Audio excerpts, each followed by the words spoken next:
Y bueno, lo que has dicho de todo lo que analizo, hombre, suave, suave no. Yo ya lo he abierto que en la presentación hay violencia, hay abuso y bueno, os quiero, no sé si tengo que dar.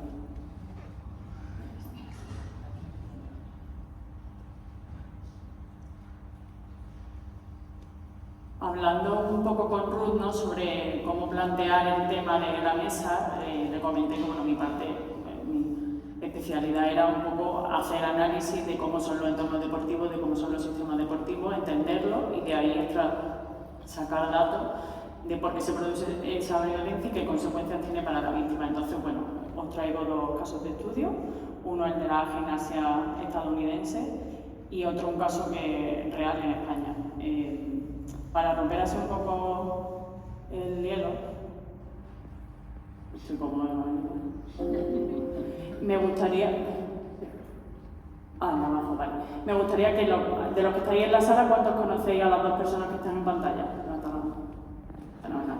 Decidme un poco características, así aleatorio. Disciplina que practicamos. Física. Muy bien. ¿Cuántos años de diferencia más o menos pueden tener? 30. También visualmente son dos gimnastas completamente diferentes en fisionomía, ¿verdad? Pues todo lo que habéis comentado es cierto. Entre las dos están consideradas como las mejores deportistas del mundo, se llevan unos 36 años de diferencia y, bueno, efectivamente pertenecen a la misma modalidad de liga deportiva, pero tienen un rasgo común y el rasgo común es que, a pesar de que son de dos países completamente diferentes, o podríamos decir diametralmente diferentes, tienen un mismo método y un mismo sistema deportivo. Y eso se debe fundamentalmente a que hay un solo nombre, que se llama Marta y Bela Karolyi. Bueno, pues los veis, en la parte de arriba están en Rumanía, con el equipo rumano en el año 81, y en la parte de abajo, Comité Olímpico Estadounidense, que le cedió amablemente absolutamente todo, incluida la vida de sus deportistas, en el año 81, cuando desertan del régimen comunista de Ceausescu. Datos que os pongo aquí. Muchos lo sabréis, lo que no sabíais era que seguramente que se han ido sustituyendo los cargos. Cuando Bela Karolyi, que era el marido, deja el cargo, aparece la mujer. Su sistema deportivo, el que tienen en Rumanía, es exactamente igual y lo extrapolan exactamente igual al estadounidense, y además eso se copia, ese modelo deportivo se copia en países como España, Bélgica, Italia, Australia, Brasil. De ahí la cantidad de abusos que hay dentro del sistema de la gimnasia, de esta disciplina. Comentaros que la Federación Americana única y exclusivamente competía y hacía análisis técnicos dentro del rancho de los Karolyi. Esto era una propiedad exclusiva de ellos. Las cámaras no pueden acceder al rancho hasta el año 2016, en el que se hace un reportaje. Padres, madres, entrenadores, fisioterapeutas están absolutamente vetados. Solo van lo que el matrimonio Karolyi decide que tiene que ir a esas concentraciones. Entrenadores duermen en una parte, alumnos duermen en otra. Luego explicaré por qué esto es importante. Y bueno, bajo su mandato, donde se perpetra uno de los mayores casos de abuso sexual que ha habido en la historia del deporte, que sabéis que es el de la Renasa. Algunas cifras que os pongo, datos importantes del caso: más de 500 víctimas. Por primera vez se permite a 180 a las víctimas en el juicio hablar delante de la persona acusada, se lo permite la jueza, que, bueno, es maravillosa. Hay indemnizaciones por primera vez de una universidad americana, MSU, en Michigan State University, porque no solo lo hace dentro de la federación, es que él también era fisioterapeuta dentro de esta universidad pública. Y bueno, ¿quién lo saca a la luz? Pues un periódico, el Indianapolis Star, que tiene un gran código ético. A pesar de que las denuncias vienen, me parece que desde el año 70 y, bueno, o sea, más de 30 años. Y bueno, me gustaría que supierais un poquito. Yo lo que he hecho es analizar cómo es ese sistema y ese método de los Karolyi. Pues efectivamente, como os pongo, el éxito está por encima del ser humano, absolutamente. No hay nada más importante que la medalla y el propio narcisismo tanto de Marta como del matrimonio. Basado en el miedo y el terror, mucho más en la parte rumana que en la parte americana, pero sí, o sea, se extrapola en menor escala a Estados Unidos. un método donde hay abuso físico y psicológico constante. Cuando veamos el físico, en el último libro que han sacado sobre Nadia Comaneci, os puedo dar notas que he copiado de lo que le hacían. Y luego hay una ausencia de control tanto social, institucional y familiar. Si queréis pasamos rápido un poco lo de... Bueno, yo creo que la frase que me he puesto de la Caroli, que fue en el año 2021, que ya había salido, ya había habido juicio, ya habían pagado, la USA Gymnastics en bancarrota, figuras como Simone Biles o Alex Rayman, que son de gran prestigio internacional, habían acusado al matrimonio de permitir que el abuso sexual se cometiera dentro de sus instalaciones. Pues sigue diciendo que eran las mejores del mundo y que no hay nada más que añadir. El de la prensa se quedó que no sabía qué contestarle.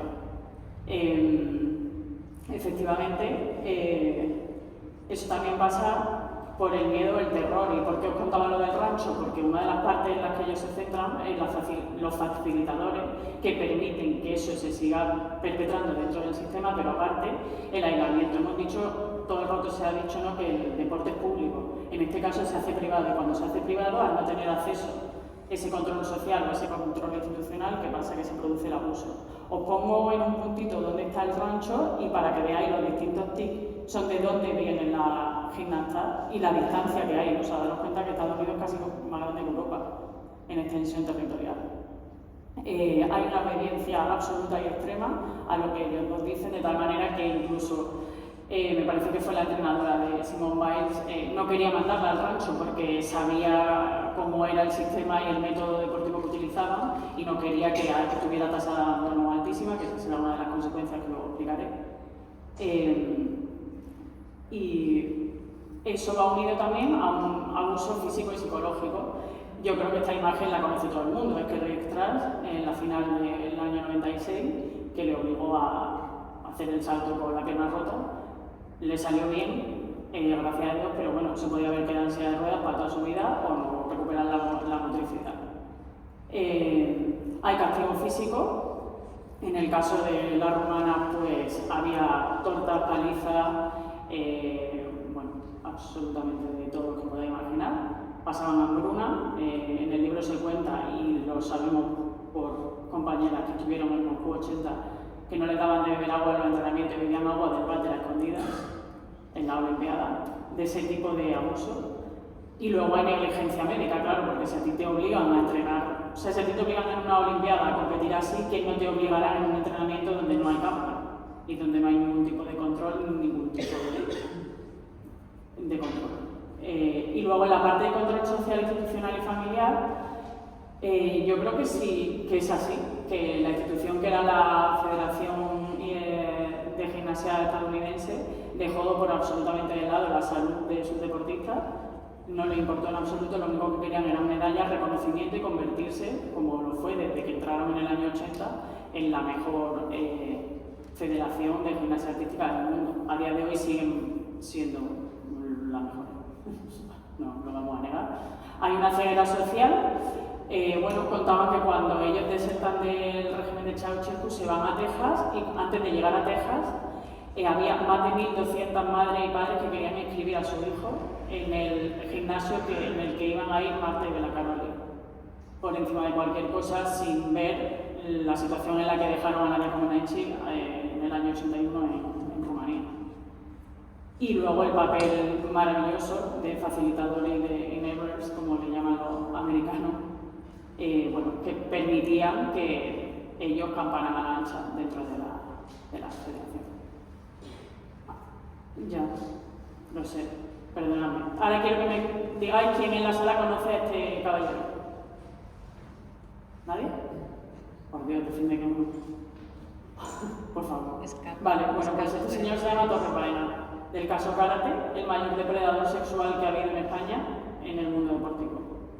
Condenado a 302 años de cárcel por abuso sexual a menores de edad comprendida entre 7 y 19 años.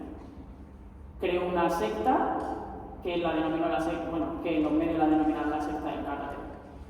188 víctimas, la edad en la que perpetraba el abuso sexual, esto no es físico ni psicológico sí, perdón, físico no. Los niños tenían 7 y 16 años, en los últimos años desvarió tanto que había niños de los que abusaba sexualmente que eran de 4, 5 y 6 años. Como he comentado, hay una condena en firme.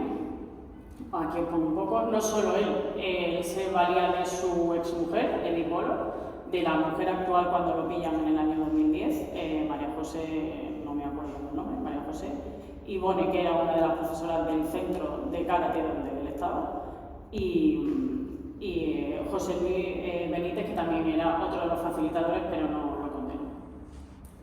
El método en el que se basa, el primero no lo pongo yo, el primero lo dice él. Él dice que su método era un método de entrenamiento afectivo sexual. ¿Qué significa esto? Pues básicamente en el que la satisfacción máxima era satisfacer al sensei, que era como él se autollamaba. Toda persona que era incluida dentro de esa secta o que era captada por esa secta, se le decía que cuanto más labor, cuanto más capacidad sexual tuviera con la gente del equipo, mejores resultados iba a obtener en su carrera de karate. La familia para él es importantísima. Él viene de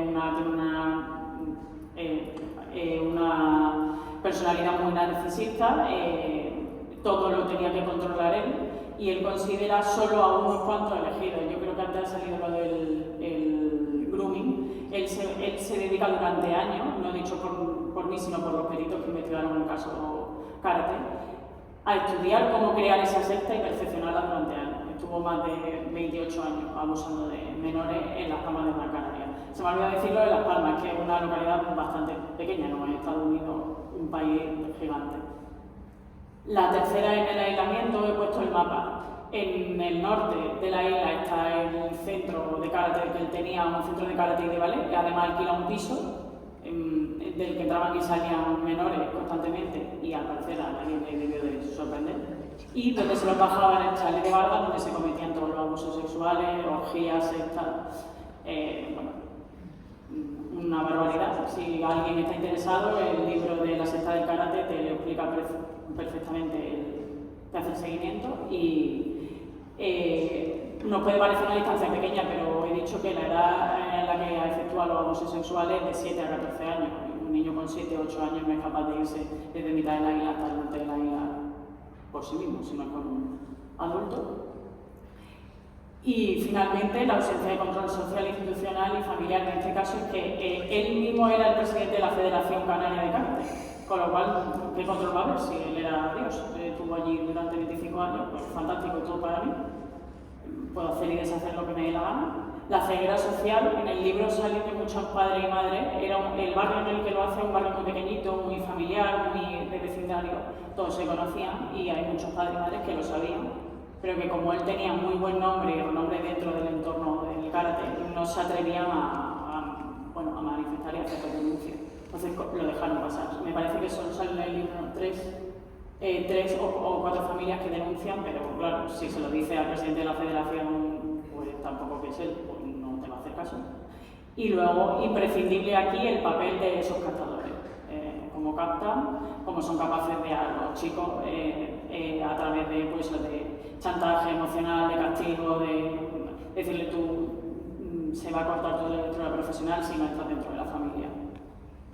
Y lo que me gustaría decir es que provoca este entorno abusivo, este entorno deportivo abusivo. Aquí tenéis he puesto algunas referencias de gimnastas bastante importantes.